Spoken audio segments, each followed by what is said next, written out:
karena penerapan PSBB jilid pertama itu Pemkot masih setengah hati menjalankannya, akhirnya yang kita dapatkan adalah kerugian ekonominya. Tapi tujuan PSBB-nya mendisiplinkan masyarakat agar sebaran COVID ini bisa diantisipasi menjadi tidak tercapai. Oleh sebab itu, dengan perpanjangan PSBB ini, mudah-mudahan yang terakhir Pemkot bisa lebih serius sehingga tujuan ber-PSBB bisa tercapai, baru kemudian kita memikirkan bagaimana pemulihan dampak ekonominya.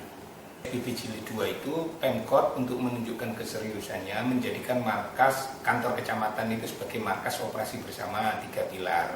Libatkan TNI Polri dalam rangka memberikan edukasi terhadap warga dan penindakan terhadap warga yang masih tidak menjalankan physical distancing itu.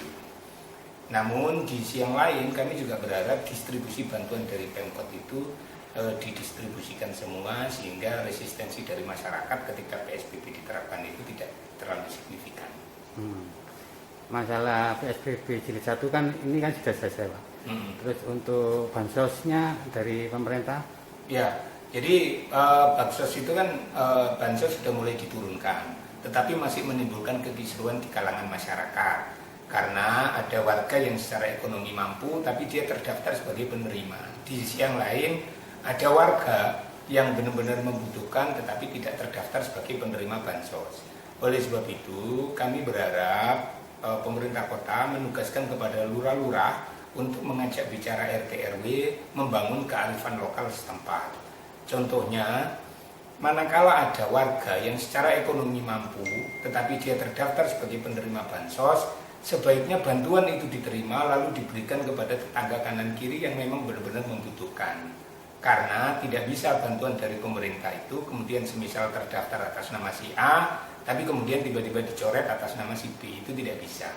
Maka daripada menunggu proses pemutakhiran data itu yang masih membutuhkan waktu sehingga bansos ini tidak segera terserap, sebaiknya ditumbuhkan kearifan lokal. Lurah-lurah mengajak bicara RT/RW agar masyarakat, warga yang secara ekonomi dia mampu tetapi dia terdaftar sebagai penerima bansos, bantuannya diterima lalu diberikan kepada warga yang memang benar-benar membutuhkan. Sehingga tujuan pemberian social safety net terhadap warga terdampak COVID itu bisa-bisa tercapai. Ini harapan dari fraksi Golkar terhadap pelaksanaannya gimana? Ya, saya berharap di PSBB Jilid 2, mudah-mudahan ini yang terakhir ini Pemkot lebih serius lagi.